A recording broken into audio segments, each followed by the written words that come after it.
Minister's still on his global tour this morning, flying to Madrid to meet with other NATO leaders to discuss Russia's invasion of Ukraine. Back home, though, the summer of strikes looks like it's going to get worse. Simmering discontent, meanwhile, in the Conservative Party over Boris Johnson's leadership. The Minister for Tech and the Digital Economy, Chris Philp, joins us live from Westminster. Mr. Philp, very good to see you. Always good to see you on the programme. Good morning.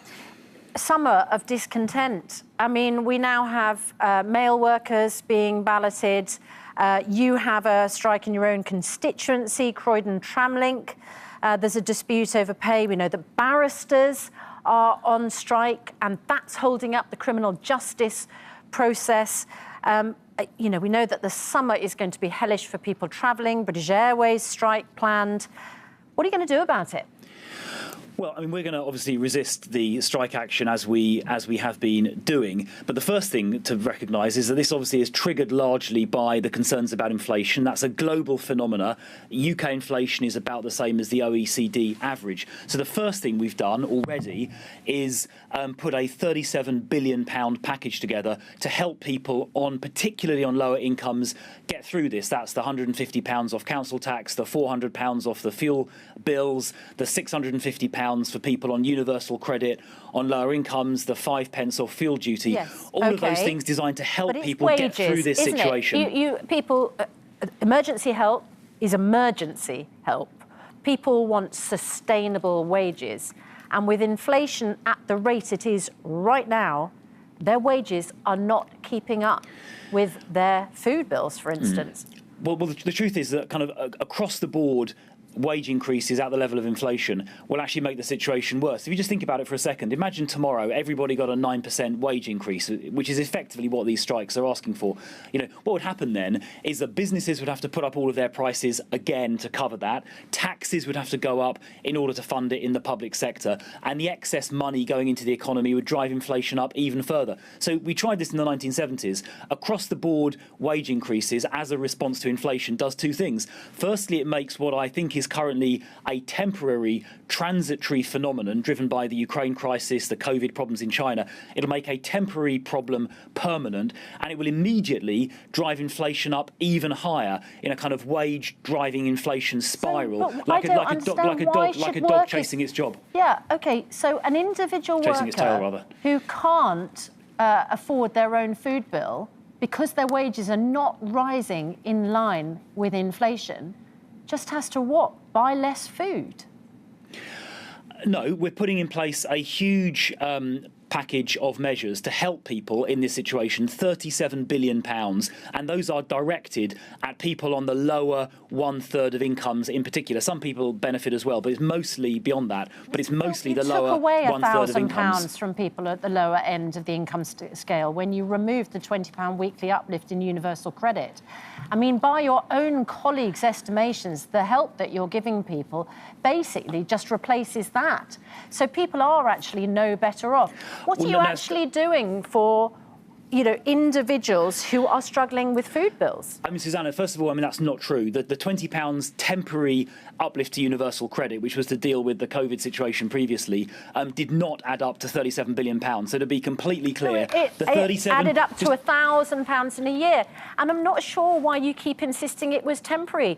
You know, those problems haven't gone away. They were, as you've already said, COVID has left a legacy for the economy and for individual workers. And yet, for those at the bottom end of the scale, you have ripped away £1,000 a year in help. The £20 for universal credit was always announced as a temporary COVID measure. OK, COVID is now, by and large, over. We now have an issue, I hope a short-term issue with inflation. And that is why we've put in place a £37 billion package for that purpose, which is bigger in size than the £20 on universal credit. I mean, significantly bigger in size. That £37 billion is a lot bigger than the cost of the universal credit package. Chris Philp, you mentioned COVID and you mentioned the inflation rate. It's just two words, 12 years. You've been in government for 12 years. So how do you account for everything else? The other years before the doctors are saying that they have had cuts since 2008.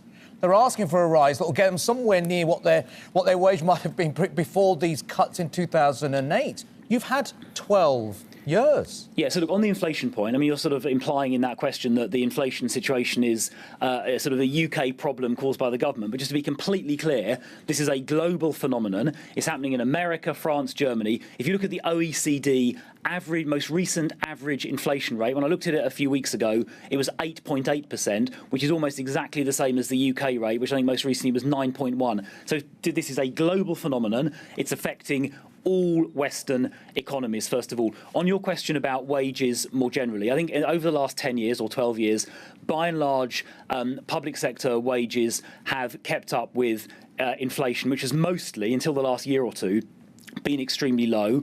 Wages in general have gone up. And in fact, for people on lower incomes, the minimum wage, or the national living wage as it's now called, has gone up the most of all. It was £5.93 an hour back in 2010 when Labour left office.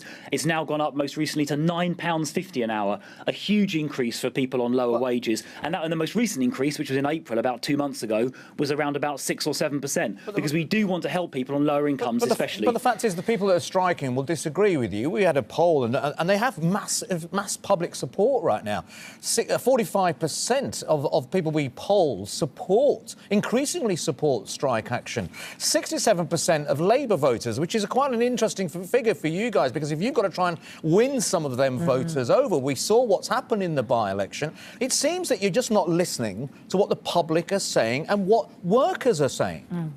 Yeah, well, I think we are, because we understand there are problems with inflation, right? We're global problems with inflation, and that's why people on universal credit are going to get £650 in the very near future, £400 for heating bills, £150 on council tax that's been done already, 5p off fuel duty, because we are listening and we are responding to this difficult global situation. But on the strikes, I mean, I've already explained why across the board pay increases in response to temporary inflation is the wrong thing for the whole country, because it will make that what is currently, I hope and expect, a temporary inflation situation. It'll make that permanent, and it'll actually make the inflation even higher, because it'll just cause inflation to jump up again. Yeah. And that is ultimately bad for everybody. OK. It doesn't seem to be... Your line and your reiteration of the package that the Chancellor brought in does not seem to be convincing those public sector workers who you need to negotiate with.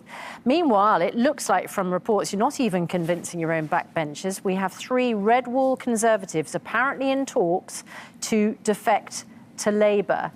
Do you know about that? No, I don't. I don't know about that. But I would say if that is true, and I've got no idea if it's true or not, you often hear these rumours. But I think if people have been elected on a particular mandate, elected as, in this case, Conservatives, I don't think it's right to sort of let down the people that voted for you by then switching parties. But I haven't heard anything about that. I've got no idea if it's true. It suggests that they feel that their own leadership is letting down their constituents, because these are the voters you won over in 2019, but seem to be losing now, as we've seen in Wakefield. Well, look, I mean, I don't obviously accept that. I think the government is doing a good job in what are difficult global circumstances. We've got more people in payroll employment than ever before. We had a fantastic vaccine rollout in this country. We're spending record amounts of money on the NHS. There are more doctors and nurses than at any time in history. We're recruiting an extra 20,000 police officers. We're about 2/3 of the way through. I'll tell you, I wouldn't come up with the 20,000 police officers to Susanna. She's brought this up before. I know. You should have done your You're prep simply replacing, in fact, not even replacing what you cut. But Mr. Philp, you can talk about headline packages. If you are in A&E waiting to see a record number of doctors and nurses, I'm afraid it's not persuasive. People are waiting hours and hours and hours. Whatever you're doing, you need to do more. But Mr. Philp, I'm sorry, we have to leave it there. Okay. Thank you very much indeed for being with us this morning.